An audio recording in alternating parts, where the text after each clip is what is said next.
وإن تعدوا نعمة الله لا تحصوها وإن تعدوا نعمة الله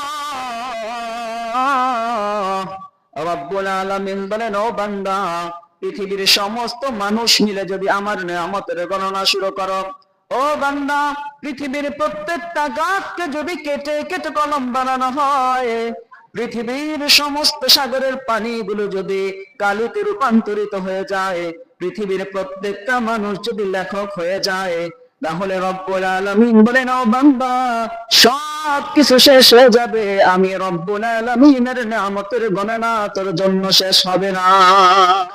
যিনি অজস্র নিয়ামত দিয়ে, অজস্র রহমত দিয়ে, অগণিত নিয়ামত, অগণিত রহমত দিয়ে আমার আপনার জীবনকে সৌন্দর্যমণ্ডিত করেছেন, সুখময় করেছেন। জীবনকে সুখের করার জন্য, জীবনটাকে সুখময় করার জন্য যত যত নিয়ামতের প্রয়োজন, যত যত অনুগ্রহের প্রয়োজন, রব্বে কায়নাত কুদরতি ভাবে সমস্ত নিয়ামত আমাকে আপনাকে দান করেছেন। পড়ি আলহামদুলিল্লাহ।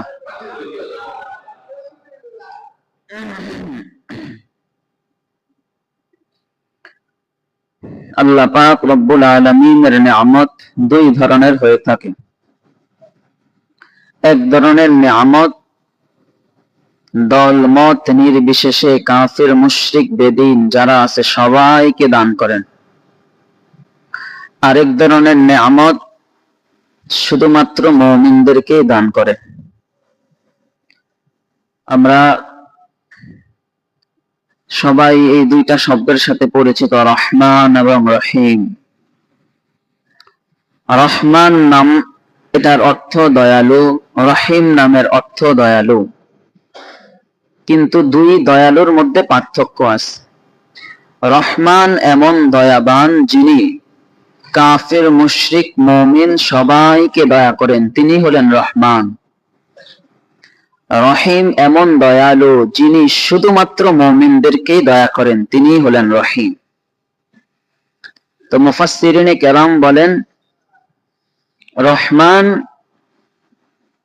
আল্লাহ পাক দুনিয়াতে রহমান, দুনিয়াতে সবাইকে দয়া করেন, কাফিরকেও খাবার দেন, মুমিনকেও খাবার দেন। রহিম তিনি শুধু আখিরাতে রহিম, আখিরাতে শুধুমাত্র কেবলমাত্র একমাত্র মুমিনদের উপরেই আল্লাহ দয়া করবে। তাহলে আল্লাহ পাক দুনিয়ার জন্য রহমান, আখিরাতের জন্য রহিম। রহমান এবং রহিমের আরো একটা ব্যাখ্যা আছে। রহমান বলা হয় এমন দয়ালুকে যিনি আমার আপনার উপর দয়া শুরু করেছেন আমার আপনার সৃষ্টির আগ থেকেই। সুবহানাল্লাহ। মানে আমি আপনি সৃষ্টি এখনো হই নাই, তার আগেই কার দয়া? আল্লাহর দয়া। বুঝেন নাই? মানে আমি আপনি সৃষ্টি এখনো হই নাই, তার আগ থেকেই কার দয়া? বলবেন যে হুজুর সৃষ্টির আগে আবার দয়া করেন কিভাবে? প্রশ্ন হতে পারে। উত্তর, জবাব হলো, আমি ঘর নির্মাণ কাজ শুরু করার আগেই ঘরের প্ল্যানিং শুরু হয়। বাস্তব কিনা? তার মানে ঘরের অস্তিত্ব আসার আগেই ঘরের পিছে আমার মেহনত শুরু হয়।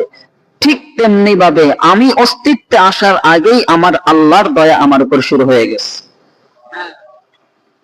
রহিম এমন দয়ালু যিনি সৃষ্টির পর থেকেই আমার উপর দয়া শুরু করছেন।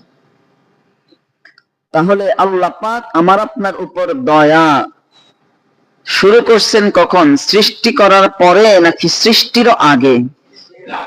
তাহলে যে আল্লাহ আমার উপর দয়া শুরু করলেন আমার সৃষ্টির আগে, ওই আল্লাহর জন্য আবারও শুকরিয়া জ্ঞাপন করি আলহামদুলিল্লাহ। আল্লাহ পাকের এত দয়া আমার আপনার উপর। রহমান নামের দয়াও আমার জন্য, রহিম নামের দয়াও আমার জন্য। কথা বুঝতেছেননি সবাই? আল্লাহ পাকের শুধু রহমান নামের দয়া আমার জন্য সীমাবদ্ধ নয়, বরং রহমান নামের দয়া, রহিম নামের দয়া, দোনো দয়াই আল্লাহ আমার আপনার উপর করেছেন। মুশরিকদের উপর শুধু রহমান নামের দয়া করেছেন, আমার আপনার উপরে রহমানের দয়াও করেছেন, রহিমের দয়াও করেছেন। তাহলে রহমান হলো যিনি মুমিন এবং মুশরিক উভয়কেই দয়া করেন। সেই হিসেবে দুনিয়াতে বেঁচে থাকার জন্য যত দয়ার প্রয়োজন আল্লাহ আমার উপর করেছেন। আবার আল্লাহ পাক যেহেতু ঈমান দিয়েছেন, তো রহিম নামের দয়াও আখিরাতে করবেন আমার জন্য। বুঝতেছেন কথা সবাই? তার মানে আল্লাহ পাকের আমার উপরে যে দয়া, এটা কি শুধু রহমান নামের দয়া? কথা বুঝতে পারলেন কিনা? আল্লাহ যে আমার উপর দয়া করলেন, কি শুধু রহমান নামের দয়া করছেন, নাকি রহিম নামের দয়া করছেন, নাকি দোনোটার দয়া করছেন? দোনোটার দয়া করছেন। অর্থাৎ এক কথায় আল্লাহ রাব্বুল আলামিন আমার জীবনটাকে সুন্দর করার জন্য দুনিয়াতে আখিরাতে উভয় জগতে, দুনিয়াতে সুন্দর হবে কি দিয়ে? আল্লাহ পাকের নেয়ামত দিয়ে, আল্লাহর কোরআন দিয়ে, আল্লাহর ইবাদত দিয়ে, এটা দুনিয়াতে দিলেন। আখিরাতে সুন্দর হবে কি দিয়ে? জাহান্নাম থেকে মুক্তি দিয়ে। আল্লাহ বলেন ঈমানদারের জন্য আখিরাতে রয়েছে জাহান্নাম থেকে মুক্তি, আর দুনিয়াতে রয়েছে আমার অজস্র দয়া। দুইটার সমন্বয়ে মুমিনের দুনিয়াও সুন্দর, আখিরাতও সুন্দর। দুইটার সমন্বয়েই মুমিনের সফলতা। আল্লাহ রাব্বুল আলামিন বলেন, فمن زحزح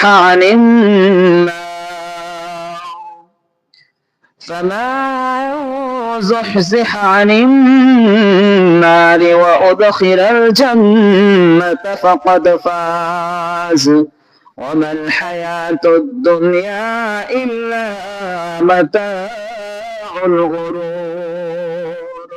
রব্বুল আলামিন বলেন, বান্দা, আমি রব্বুল আলামিনের সমস্ত দয়া, আমি রব্বুল আলামিনের সমস্ত মেহেরবানি মুমিনদের জন্যই করেছি। দুনিয়াতে বেঁচে থাকার জন্য যত দয়ার প্রয়োজন আমি আল্লাহ দুনিয়াতে মুমিনদেরকে দান করেছি। আখিরাতে সফল হওয়ার জন্য রব্বুল আলামিন মানদণ্ড ঘোষণা করেন, ফামান যুহজিহা আনিন নারি ওয়া উদখিলাল জান্নাতা ফাকাদ ফাজ। যে ব্যক্তিকে আমি আল্লাহ জাহান্নাম থেকে মুক্ত করে দেব, ওই ব্যক্তি সফল হয়ে যাবে। রব্বুল আলামিন বলেন, আখিরাতের এই সফলতা আমি শুধুমাত্র মুমিনদেরকে একমাত্র দান করে থাকবো। তাহলে আখিরাতের সফলতা হলো জাহান্নাম থেকে মুক্তি। এটা শুধুমাত্র মুমিনদের জন্য। শুধুমাত্র কার জন্য? আর দুনিয়াতে বেঁচে থাকার জন্য যা কিছু প্রয়োজন, এটাও আল্লাহ সম্মানের সাথে মুমিনদের সামনে পৌঁছায় দেয়। তাহলে রব্বুল আলামিন যে নেয়ামত দিলেন, এটার কোনো সীমা আছে? এটার কোনো সীমা আছে? আচ্ছা, আল্লাহ যে আমার উপরে এই নেয়ামত দিলেন, আমার মধ্যে কি যোগ্যতা আছে? মানে আমার মধ্যে এমন কি বিশেষত্ব আছে যে বিশেষত্বের কারণে আল্লাহ আমাকে এই নেয়ামত দিবেন? কিচ্ছুই নাই আমার মধ্যে। বরং আবু জাহিল রাসূলকে দেখেছে, উতবা সাইবা কোরআন নাযিল হওয়ার অবস্থা দেখেছে, রাসূলের জিন্দা মুজিজাগুলো দেখেছে, তাদের সৌভাগ্য হয় না ঈমান আনা। আমাকে আপনাকে আল্লাহ পাক নেয়ামত দিয়েছেন, কোন প্রকারের যোগ্যতা নাই, শুধুমাত্র একমাত্র আল্লাহর দয়া। सदा हजारा शुक्र तेरा ऐ मेरे परवरदिगार, लुत्फ तेरा बेकरानो फजलो तेरा बेशुमार। আল্লাহর এক বান্দা আল্লাহ রাব্বুল আলামিনের কাছে কান্না করে কে বলতেছেন, ও মাওলা, सदा हजारा शुक्र तेरा ऐ मेरे परवरदिगार, लुत्फ तेरा बेकरानो फजल तेरा बेशुमार। रब्बुल आलमीन कुरान करीमेर मধ্যে বলেন, ওয়া ইন তাউদ্দু নি'মাতাল্লাহ ওয়া ইন তাউদ্দু নি'মাতাল্লাহি লা তুহসুহা। ও বান্দা, আমি রব্বুল আলামিন তোকে এত পরিমাণ দিয়েছি, এত পরিমাণ তোকে আমি দিতে পারি, এত পরিমাণ তোকে আমি দেওয়ার উপরে সক্ষম, যেটা তুই গুণে শেষ করতে পারবি না, যেটার শুকরিয়া আদায় করেও তুই শেষ করতে পারবি না। আল্লাহ পাক বান্দাকে কি পরিমাণ দিতে পারেন। পৃথিবীর সমস্ত মানুষ যদি একটা ময়দানে জমা হয়, মনে করেন পুরা পৃথিবী একটা ময়দান, এই পুরা ময়দানের মধ্যে শুধু মানুষ নয়, পৃথিবীর যত মাখলুক আছে সব মাখলুক ওই এক ময়দানে জমা হইল, এরপরে সবাই আল্লাহর কাছে সবার মনের চাহিদাগুলো চাইতেছে। কথাটা কি আপনারা সবাই বুঝতেছেন নি আমার? নাই, পৃথিবীর সব মানুষ নাকি সমস্ত মাখলুক? সমস্ত মাখলুক, একেবারে যত মাখলুক হতে পারে, একেবারে গর্তের পিপিলিকা থেকে নিয়ে শুরু করে সাগরের একবারে সবচেয়ে বড় প্রাণী নীলতিমি, আরো আল্লাহর যত মাখলুক আছে, সমস্ত মাখলুক মিলে যদি আল্লাহর কাছে একসাথে তাদের চাওয়া, তাদের মনের চাহিদাগুলো আল্লাহর কাছে চাইতে শুরু করে, তো আল্লাহ পাক সবার মনের চাহিদা পূরণ করবেন। রব বলেন, বান্দা সবাইকে দেওয়ার পরেও আমার খাজানা থেকে, আমার বান্দার থেকে এক ফোঁটা সমপরিমাণ কমবে না। তিনি এমন মাওলা। সবাইকে আমি দিব, তার মানে আল্লাহ আমাকে যা দিবেন এরকম আর কেউ দিতে পারবে না। আল্লাহ আমাকে যতটা দয়া করবেন এরকম দয়া আর কেউ করতে পারবে না। আল্লাহ আমাকে যত নিয়ামত দিবেন এরকম নিয়ামত আর কেউ দিতে পারবে না আমাকে। এই কারণেই তো শুধুমাত্র তিনি আমার সেজদার উপযুক্ত, শুধুমাত্র আল্লাহ আমার সেজদা পাওয়ার উপযুক্ত। কেন? কারণ তিনি আমাকে যা দিবেন এরকম কেউ দিতে পারবে না, তিনি আমাকে যেভাবে দিবেন এভাবে কেউ দিতে পারবে না, এই কারণেই তিনি আমার সেজদা পাওয়ার উপযুক্ত। وَإِن تَعُدُّوا نِعْمَةَ اللَّهِ لَا تُحْصُوهَا وَإِن تَعُدُّوا نِعْمَةَ اللَّهِ